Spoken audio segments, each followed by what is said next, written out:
Di Sahih Muslim itu ada cerita, ini termasuk hadis pegangan kan Sahih Bukhari Muslim. Itu ada cerita seorang sujud sama Allah itu kan banget baiknya, sangat baik. Kemudian yang sujud ini diinjek oleh pemuda yang nakal, diinjek. Ketika diinjek, yang sujud spontan ngomong begini, fa wallahi la yaghfiru Allahu laka, demi Allah, Allah tidak akan maafkan kamu. Di luar dugaan, tentu kalau nggak ada sanad, omongan ini normal karena nginjek orang apa? Sujud. Tapi di luar dugaan, Allah mewahyukan ke Nabi di zaman itu, disuruh bilang sama orang yang sujud itu, Allah ngendikan, manggalladzi yata'alla alayya alla aghfira li fulan faqad ghafartu lahu wa ahbattu amalah. Siapa yang mencatut nama saya bahwa saya tidak bisa memaafkan orang yang nginjek, Allah tersinggung karena namanya dicatut. Saya ini Tuhan bisa menyiksa dan bisa mengampuni. Kenapa sifat saya jadi satu hanya menyiksa? Sifat ampunan saya di mana? Itu kalau nggak sanad nggak bisa.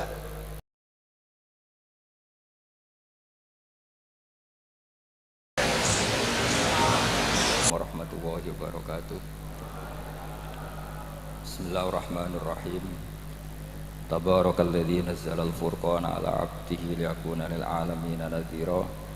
Allahumma shalli wa sallim ala sayyidina maulana Muhammadin wa ala alihi wa sahbihi ajmain. Amma ba'du. Yang sangat saya hormati semua pengurus wilayah Nahdlatul Ulama Jawa Tengah, wabil khusus Ki Haji Ubaidillah Sodaqoh, teman saya juga guru saya, putra guru saya Ki Haji Abdul Ghafur Maimun. Saya mau cerita sedikit tentang sanad. Jadi buyut saya kandung itu namanya itu Hafsah.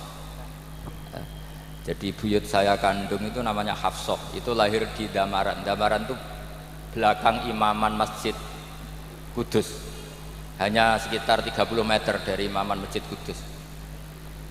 Itu punya bapak namanya Maksum, punya bapak namanya Soleh. Soleh itu bin Kiai Haji Asnawi Sepuh. Nah, yang Mbah Soleh saya itu, saya generasi ke-7 dari Mbah Soleh itu. Jadi pas ke-7. Kalau ke-8 itu sudah kata orang-orang kaya gitu. Kenapa kamu miskin? Generasi ke-8 katanya. Jadi Mbah Soleh Darat itu orang Jepara, orang Mayong tuh. Itu dulu ngajinya diantaranya di buyut saya di Mbah Soleh bin Raden Asnawi Sepuh. Raden Asnawi Sepuh itu cucu dari Mbah Mutamakin. Itu kesanatan saya. Jadi saya punya naskah banyak. Tadi Gus Nurul tak kasih tahu. Ini diantara contoh naskah Mbah Soleh Darat. Saya punya banyak, mulai Hikam sampai Jawahirut Tauhid, terus beberapa tulisan-tulisan beliau itu masih di lemari buyut saya di Pondok Damaran. Terus buyut-buyut saya itu juga yang diantaranya ada yang nikah di keluarga Gedungan, dan itu sebagian melahirkan Pak Said Akil. Jadi buyut-buyut Pak Said itu adiknya buyut saya. Tapi kalau saya dengan beliau itu sepuh beliau. Jadi kalau saya manggil Pak Said itu kira-kira kalau nggak paman ya mbah. Kenapa saya cerita ini? Karena di antara ikatan sanad itu dzurriyatam ba'duha min ba'd. Ada keterikatan cara berpikir berdasar sanad. Tadi seperti yang dikatakan moderator, laulal isnadu laqala man sa'a ma sa'a. Andai kan tidak ada sanad, maka orang akan berpikir agama sesuai maunya. Dan itu bahaya sekali. Karena agama ini riwayat seperti tadi yang dikatakan inna hadzal ilma dinun fanzuru amman ta'khuduna dinakum. Saya punya sekian contoh cara berpikir sanad dan cara berpikir rasional. Di akhir Ihya itu ada cerita tentang rojak. Dan ini pasti di luar dugaan sampai. Karena sanad itu cara berpikir itu ya ikut saja. Yaitu ada 2 orang ahli neraka dipanggil Allah. Dipanggil Allah dalam keadaan di borgol. Ditanya sama Allah, enak di neraka? Jawabannya pemuda itu ya, wah Gusti ya, di neraka kok enak? Ya jelas gak enak. Ya sudah, kamu kembali lagi ke neraka. Dugaan kita kan pasti anak ini nggak mau. Ternyata enggak, dia lari sekenceng-kencengnya menuju neraka. Semangatnya Masya Allah. Makanya ini sekaligus ijazah, kalau disuruh masuk neraka yang apa? Semangat. Oh itu Tuhan akhirnya tanya, loh kamu tak suruh ke neraka kok semangat? Gusti saya ini sudah kapok, ketika di dunia kalau jenengan nyuruh sholat saya lelet, jenengan menyuruh kebaikan saya lelet. Sebagai bentuk kapok saya, dengan menyuruh saya ke neraka saya semangat, supaya saya nurut. Barokahnya semangat menuju neraka, ya sudah di surga saja. Ya, makanya ini nanti kalau kamu disuruh masuk neraka, yang apa? Semangat. Karena kita di dunia itu ada di akhir ikhya. Artinya itu kan di luar dugaan kita. Cara berpikir seperti itu di luar dugaan kita. Akhirnya dia jadi ahli jannah. Cerita kedua ya masih di bab yang sama. Yang satu disuruh enak di neraka, ya enggak Gusti. Sudah kembali lagi ke neraka. Si orang ini tolak itu. Terus ditanya sama Allah, kenapa tolak? Ya Allah, ketika engkau memanggil kami ke surga, saya tidak pernah ngira kalau akan engkau kembalikan lagi ke neraka. Ya sudah, kamu di surga saya karena husnudzon sama saya. Ini berarti ada dua sanad. Lucunya sama-sama benar. Yang semangat ya benar, yang lelet juga benar. Maka kamu punya dua pilihan. Nanti kalau disuruh masuk neraka, bisa semangat, bisa apa? Lelet. Dan semuanya nanti di surga. Artinya begini, sanad itu apa ya? Enggak yang kita duga. Makanya saya mohon siapapun yang mencintai agama ini harus banyak baca. Jangan nuruti emosi, kemudian emosi itu di atas namakan agama. Di Sahih Muslim itu ada cerita, ini termasuk hadis pegangan kan Sahihain Bukhari Muslim. Itu ada cerita seorang sujud sama Allah itu kan banget baiknya, sangat baik. Kemudian yang sujud ini diinjek oleh pemuda yang nakal. Diinjek. Ketika diinjek, yang sujud spontan ngomong begini. Fa wallahi la yaghfiru Allahu laka. Demi Allah, Allah tidak akan maafkan kamu. Di luar dugaan, tentu kalau nggak ada sanad, omongan ini normal karena nginjek orang apa? Sujud. Tapi di luar dugaan, Allah mewahyukan ke Nabi di zaman itu, disuruh bilang sama orang yang sujud itu, Allah ngendikan, manggal ladzi yata'alla alayya alla aghfira li fulan, faqad ghafartu lahu wa ahbattu amalah. Siapa yang mencatut nama saya, bahwa saya tidak bisa memaafkan orang yang nginjek, Allah tersinggung karena namanya dicatut. Saya ini Tuhan bisa menyiksa dan bisa mengampuni. Kenapa sifat saya jadi satu hanya menyiksa? Sifat ampunan saya di mana? Itu kalau nggak sanad nggak bisa. Saya ulang lagi, Allah itu apa? Zat yang bisa yaghfiru liman yasha wa yu'adzibu may yasha. Tapi orang yang sujud ini hanya mensifati Allah satu, yaitu Allah pasti menyiksa. Dan Allah tersinggung. Bagaimana mungkin saya Tuhan hanya berstatus bisa menyiksa, tidak bisa mengampuni? Akhirnya orang ini disalahkan, malah yang sujud tadi bilang ke orang itu, sujudnya saya hapus pahalanya, dan yang nginjek saya hapus dosanya. Tapi ya bukan berarti terus kamu boleh nginjek orang sujud, ya enggak. Artinya gini loh, saya hanya memperkuat moderator tadi. Berpikir agama itu berdasar sanad. Kalau nuruti emosi pasti kita akan setuju Allah tidak ngampuni yang menginjak. Tapi berdasar sanad, berapa orang yang dulu melukai Nabi, bahkan punya niat membunuh Nabi, akhirnya ditobati oleh Allah Subhanahu wa Ta'ala. Siapa yang nggak tahu cerita Surakoh, orang yang niatnya membunuh Nabi, ditobati Allah. Siapa yang nggak tahu cerita Khalid bin Walid, orang yang punya konsep untuk mengalahkan Nabi di perang Uhud, juga akhirnya masuk Islam dan diampuni Allah. Banyak lagi tokoh kafir yang dulu musuhi Nabi akhirnya ditobati oleh Allah. Sehingga ketika Nabi sangat marah ya dengan mereka yang kafir, malah ada ayat turun laisa laka minal amri syai'un aw yatuba alaihim aw yu'adzibahum, bahwa wilayah mengampuni dan memaafkan itu wilayah Allah. Tentu kita secara syariat akan mengatakan yang injak itu salah, pasti itu. Kalau yang injak itu pasti salah, yang kafir pasti salah. Tapi jangan katakan kalau Allah tidak bisa menobati mereka. Lagi-lagi yang bisa mengertikan itu apa? Sanad. Kita ngaji di bab itu bahwa ada orang diinjak, ternyata Allah ketika yang sujud mengatakan wallahi la yaghfiru wallahu laka, demi Allah Allah tidak akan maafkan kamu. Loh, mensifati Allah dengan satu sifat la yaghfiru itu Allah tersinggung karena Allah bisa yaghfir. Makanya ini penting sekali saya utarakan supaya kita ini bicara itu sesuai sanad. Karena andaikan tidak sanad, agama ini di logika, kemudian logika orang itu berbeda-beda. Maka kayak apa kacaunya agama ini? Terus yang ketiga, saya beri sekian contoh. Ini saya bawa kitab hikam yang diterjemah oleh Mbah Soleh Darat. Saya dulu pernah ngaji hikam sama banyak Gus Zofur. Cara berpikir Abul Hasan Asyadzili misalnya. Umumnya orang itu kan kalau amal itu ingin diterima ya. Kalau sujud ingin diterima Allah, kalau sholat ingin diterima Allah. Dan kalau sangat ingin itu biasanya terus berlebihan. Saking berlebihannya terus nangis minta amalnya diterima gitu. Tapi efek negatifnya gini, jangan-jangan nggak diterima, lalu kalau nggak diterima gunanya apa? Ini buruk sekali kalau mulai tanya sujud saya jangan-jangan nggak diterima, kalau nggak diterima gunanya apa? Itu menurut Abul Hasan Asyadzili itu pertanyaan dari setan. Bagaimana mungkin kita pernah menyesal atau menyesali sujud yang pernah kita lakukan untuk Allah Subhanahu. Wong dadi kawulane Allah, wis dikai bumi, dikai oksigen, dikai rezeki, tahu sujud, bareng dikasih tahu Jibril, sujud kamu gak diterima. Wah, getun aku sujud be Allah. Masa sujud sama Allah getun.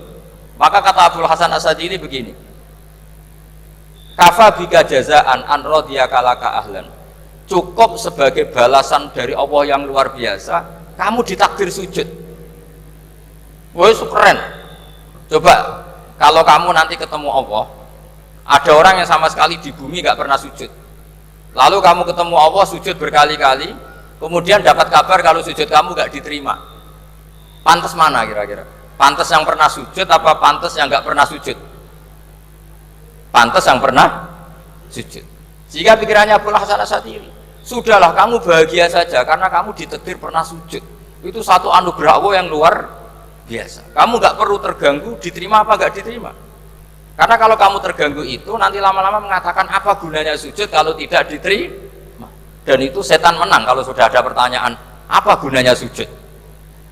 Nah, makanya disebut min syarril waswasil khannas. Kata Abul Hasan Asyadzili, waswas di sini adalah setan ngeridu kamu supaya kamu ngeset semua ibadah kamu, jangan-jangan kamu nggak diterima, kemudian kamu menyesali semua ibadah yang pernah kamu lakukan. Betapa buruknya kita, wong ngamal apik kok disesali. Makanya saya ini sebagai kiai itu termasuk kiai yang paling sukses ya. Betul, karena perasaan saya itu sudah sukses dulu sebelum nyata sukses apa enggak penting. Saya sering motivasi santri yang ngapalkan Quran 10 tahun enggak hafal-hafal. Nanti kalau ketemu Allah tetap keren. Pernah ngapalkan kitab saya? Pernah Gusti. Hafal? Tidak. Tapi kan keren pernah menghafalkan. Daripada sampai ditanya pernah ngapalkan Quran? Tidak. Kok hafal lagu dangdut? Nah itu posing sama jawabnya. Tapi kalau santri saya pernah ngapalkan? Pernah Gusti. Di mana di Guswa? Hafal? Enggak. Pede saja enggak. Tapi saya mencintai kitab engkau dan bukti cinta saya tak hafalkan. Cuma nasib tidak memihak saya Gusti, kan masih lumayan itu. Daripada ditanya pernah ngapalkan Quran? Tidak Gusti. Jebule hafal lagu dangdut, yang ibu-ibu hafal harga cabai naik turunnya harga berambang. Ini harga sembako hafal, tapi kalau Quran tidak hafal. Nah, pikiran-pikiran kayak Abul Hasan Asyadzili itu harus kita kembangkan. Makanya saya suka sekali ketika Mbah Mun yang sekarang diteruskan Gus Wafi meresmikan Thariqah Asyadziliyah. Ya cerminannya kitab hikam itu yang diterjemah Mbah Soleh Darat. Karena hikam adalah murid Abul Abbas Al-Mursi. Beliau adalah murid Abul Hasan Asyadzili. Jadi gampangannya kalau sampai ingin tahu cara berpikir Abul Hasan Asyadzili itu ngaji hikam, karena hikam itu cucu muridnya Abul Hasan Asyadzili. Dan itu cara berpikir gampang sekali. Misalnya hubungan dengan Allah. Ilahi kullama akhrosani lu'mi antokoni karomuka. Ya Allah, ketika saya terbungkam oleh kesalahan-kesalahan saya, sampai saya ini merasa tidak pantas minta, tidak pantas memohon sama engkau karena dosa saya banyak. Tapi kata beliau antokoni karomuka. Tapi saya berani melafadzkan doa itu berdasar rahmat kamu tidak terbatas. Dan itu indah sekali kata-katanya. Ilahi kullama akhrosani lu'mi antokoni karomuka. Jadi kullama akhrosa sekirane bungkam disosoni ingsun apa lumi sifat elek ingsun antoko maupun dari iso ngucap niki ingsun apa karomuka sifat lomane dunia. Dan itu dipraktekkan semua ulama. Ya nafsu la taknati min zallatin azumat innal kaba'ira fil kufrani kallamami. Jadi yang seperti yang dikatakan tadi Gus Ubaidillah tadi, ya sudah, kadang ada baron saya, ada Busiri, ya saya tidak tahu karena bacanya innal kaba'ira fil kufrani kallamami la'alla rahmata rabbihina yaqsimuha ta'ti ala hasabil isyani fil kisami. Itu ada orang terlalu fanatik kebaikan datang ke Abdul Hasan Asy'adzali gerutu karena dunia ini sudah kacau balau, banyak maksiat, banyak macam-macam. Apa jawabnya Abdul Hasan Asy'adzali? Man ahabba alla yusawahu fi ardi faqad ahabba alla tadhharu maghfiratuh. Jadi malah dibalik. Kalau kamu ingin dunia ini steril, nggak ada apa-apa, berarti kamu tidak suka akan kelihatan maghfirahnya Allah. Jadi sanad-sanad seperti ini harus kita jaga. Meskipun tidak kita manfaatkan untuk kepentingan hadzun nafsi, tapi kita harus kita jaga. Jika kita jadi orang itu tidak terlalu sepaneng dengan pikiran kita bahwa maksiat itu pasti mendatangkan azab. Kok kamu katakan pasti, itu buktinya apa? Maksiat itu salah, kalau salah harus istighfar. Maksiat itu salah, tapi Allah bisa saja mentobati yang maksiat kemudian jadi orang baik, karena Allah tetap bersifat yaghfiru liman yasha wa yu'adzibu may yasha. Kok kamu katakan pasti-pasti, itu sanadnya dari mana? Jadi ini pentingnya sanad ya. Jadi kita harus terus menjaga sanad ini supaya cara berpikir agama sesuai garis yang pernah ditulis oleh para ulama yang semua itu musalsal ila Rasulillah Shallallahu Alaihi Wasallam. Terus ini mumpung ini di depan Gus Zofur juga ini pernah tak baca di depan putra-putra beliau, di depan anak-anak. Ini nanti saya hadiahkan ke PWNU Jawa Tengah. Saya nulis kitab ini sebagai bentuk saya bahwa apa yang dilakukan Syekhina Kiai Haji Maimun Zubair semuanya itu berdasar khazanah-khazanah yang ada dalam kitab-kitab Al-Kutubil Mu'tamadah. Di antaranya ini kitab Khilyatul Auliya. Kitab Khilyatul Auliya itu kitab kesayangan Imam Ghazali. Sampai kalau baca Ihya Juz 4 itu beliau memberi saran ke kita wa alaika bimudawamati mutolaati kitabi Khilyatil Auliya wa Tabaqatil Asfiya. Karena Imam Ghazali fi manaqibil akhyar itu nginduk kitab Khilyatul Auliya karangannya Abu Nu'aim Al-Asfihani. Kalau di tasawuf beliau nginduk kitab namanya Qutil Qulub karangannya Abu Thalib Al-Makki. Kalau di fikih tentu beliau nginduk gurunya sendiri Imamul Haramain, yaitu Nihayatul Matlab fi Dirayatil Madhab. Ini saya beri contoh kenapa Mbah Mun, Kiai Ubaidillah, semua tokoh-tokoh NU cara perilaku itu santai, rileks tapi terarah. Ini saya beri contoh. Ini riwayat dari Sufyan bin Uyainah, termasuk gurunya Imam Syafi'i. Ini halaman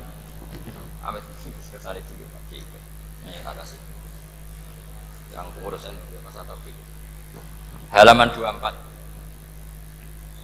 Ya ini di halaman 24 saya terangkan An Sufyan bin Uyainah kana Isa wa Yahya alaihi wassalam ya'tiyanil qaryata fayas'alu Isa an syirari ahliha wa yas'alu Yahya an khiyari ahliha.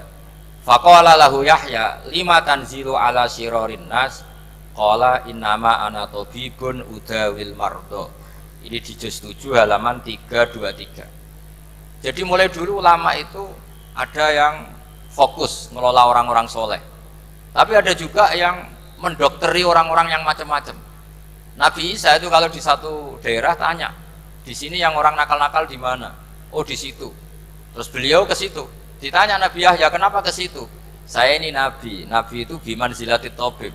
Saya ini ibarat dokter. Tentu dokter itu yang menyembuhkan orang-orang yang sakit. Jika kiai-kiai kita tuh ya kancanan orang soleh ya mau, bina orang fasik ya mau.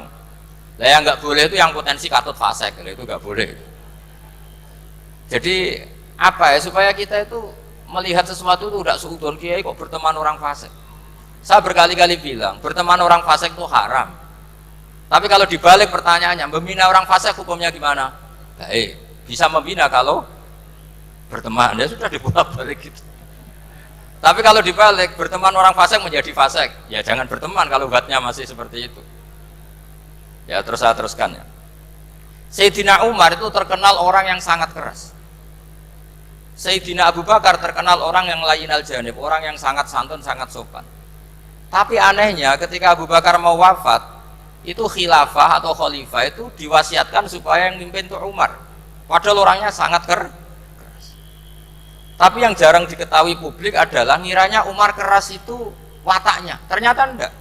Di sini diterangkan Umar wataknya itu sebetulnya bisa memilih keras atau halus. Ini saya baca ya di halaman 25. Beliau ditanya oleh Abdurrahman bin Auf. Terus beliau menjawab, ya Abdurrahman, wallahi laqad lintu linnasi hatta khasyitu wa fil lain. Tsumma staddattu alaihim hatta khasyitu wa fi siddah. Fa ainal makhraj. Terus di sini saya terjemah, saya saat lunak juga takut sebab lunak bisa dianggap pembiaran, tapi saya juga takut Allah saat keras sebab keras jangan-jangan termasuk tanfir, orang lari dari kebenaran. Ya misalnya gini, sampean punya anak putri atau punya ponakan pacaran, datang ke kamu sama cowoknya, kalau kamu lunak pasti ponakan kamu ngira wong Pak D gak apa-apa, padahal Pak D saya itu kiai, ternyata saya gak ditegur. Lunak itu punya akibat dianggap pembiaran terhadap maksiat. Ya. Tapi kalau kamu keras, wah nak nenggonku tak wantemi watu, kan nggak pernah ke kamu, bagaimana bina wong sowan saja gak berani. Artinya efeknya sama, terlalu lunak ya punya efek tidak bisa bina, terlalu keras juga punya efek tidak bisa bina. Maka kata Sayyidina Umar, fawallahi laqad lintu linnas hatta khasyitu wa fil lain. Artinya saat bersikap lunak saya takut Allah karena lunak bisa dianggap pembiaran terhadap maksiat. Tsumma staddattu alaihim hatta khasyitu wa fi siddah. Ketika keras saya juga takut, karena kalau terlalu keras bisa tanfir, bisa orang lari dari kiai, dari orang soleh. Makanya dalam guyonan-guyonan ulama itu ada preman jagongan di orang-orang fasik. Ditanya, kenapa kamu jagongan sama orang fasik? Kenapa tidak jagongan sama orang soleh? Habis orang solehnya marah-marah terus, lah ini ramah. Makanya saya milih yang ramah saja. Gitu. Itu meskipun guyonan tapi pelajaran bagi kita. Karena ya memang Quran seperti itu, walau kunta fadzan ghalidhal qalbi lan faddu min haulik fa bima rahmatin minallahi linta lahum, terusnya itu. Jadi apa ya? Nah ini kalau nggak ada sanad nggak bisa. Nggak ada sanad nggak bisa, pasti kita berpikir sesuai keinginan kita. Maka ada ancaman yang keras, man fassaral Qur'ana bi ra'yihi falyatabawwa maq'adahu minan. Jadi saya mohon sanad-sanad seperti ini kayak yang dikatakan Umar tadi. Wallahi laqad lintu linnas hatta khasyitu wa fil lain. Tsumma staddattu alaihim hatta khasyitu wa fis siddah. Jadi kita akui bahwa dalam lunak juga ada sekian problem, dalam keras juga ada sekian problem.